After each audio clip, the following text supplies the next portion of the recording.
Are you interested in doing inner work, emotional work for yourself, for your own happiness, for your own well-being, for your own processing? Well, you're in the right place.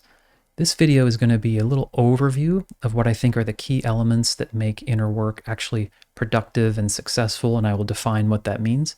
And then the next videos in this series will explain each of those elements in a little bit more detail. And I believe that if you explore those elements and watch those videos, you're going to have a much deeper understanding of what inner work is, regardless of the technique, and how it can actually be useful for you, and how to check whether a particular technique or teacher is actually helping you.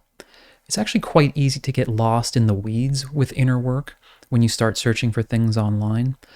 Part of that is because there are a lot of great techniques and a lot of approaches, but they can go in so many different directions. Some have a more spiritual side, some have a more hustle, how to maximize your mindset and grind harder kind of element to it. And it's not that either is bad or wrong. I like all of those things, but they can come from very different angles and say things that actually contradict each other. So what I'm interested in is what I've observed over the years of doing this are what are the key elements that actually make something useful. Now, useful, what do I mean by that? I think it's important for us to define our goal and our objective. It doesn't have to be in a laser-focused way, but why do inner work at all? What is the point? Well, I would define the goal. What I define the purpose of doing this inner work is that it creates an actual shift in the way you experience your world and the way you experience life, and the way you react to things, actually changing the way internally, emotionally, you react to the things that are happening in your life. What's an example of a different reaction in your life?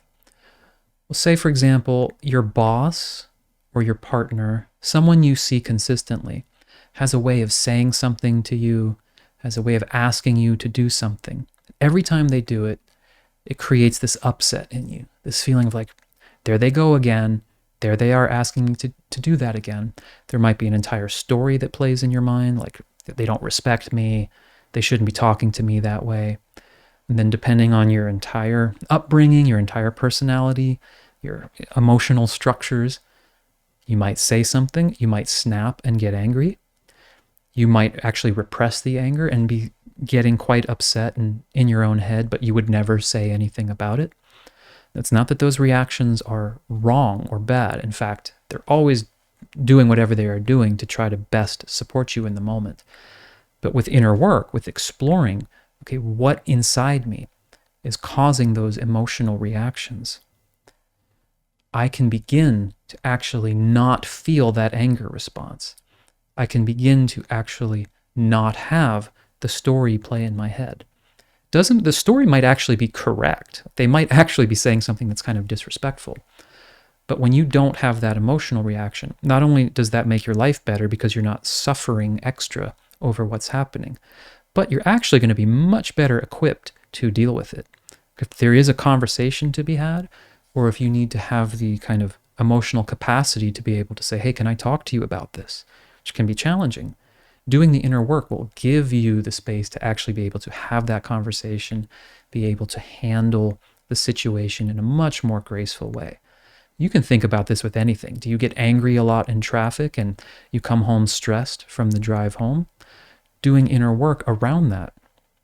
Again, it's not like you're going to love when someone cuts you off, but it can create a very different emotional response where it's just oh, okay, that happened. And you can be quite surprised at how calm and peaceful you can be, and even happy you can be in situations that previously caused you stress, anxiety. So to me, that is the goal. And to be very clear about that, I am not talking about, okay, your boss says something to you, you get upset, here's some techniques like deep breathing to kind of calm myself down.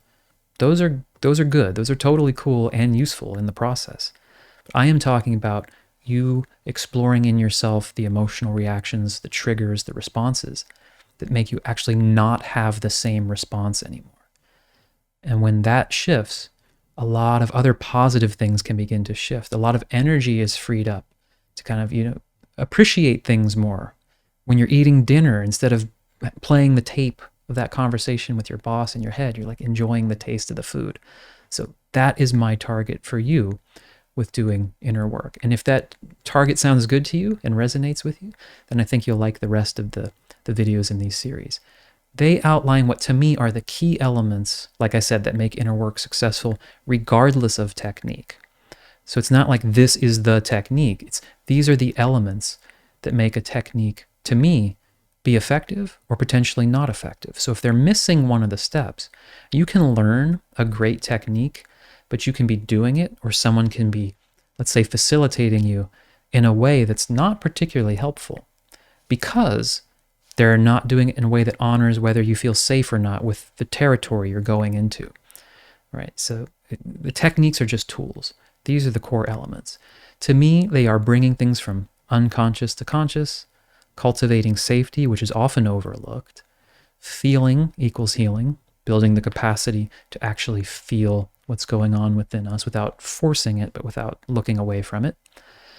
And then supporting and processing. How do we actually support and process those emotions that come up once we're able to feel them? And then finally, ways of kind of testing and checking to see, have I experienced an actual shift, right? If I replay the event in my mind, is my emotional reaction different than it was at the beginning? So like I do a session of inner work and I actually feel something. It should not be so abstract. It should be like, when you go to the gym, you actually can tell that you worked out. It's not this abstract conceptual thing. You did it. Too much inner work stuff is abstract and conceptual. I'm interested in that you, within 20 minutes or whatever you do, you can go and check and say, I feel something. I know in my physiology, in my emotional state, something has actually changed. And like going to the gym, 6 months later, you should be able to lift something you couldn't lift before. Certain things that might have hurt because they were atrophied or they were pressing on a nerve should start to feel better. I have experienced that and seen that happen over and over again with inner work when it's done with these key elements. So if this sounds good to you, click on to the next video where we'll go more into bringing things from unconscious to conscious.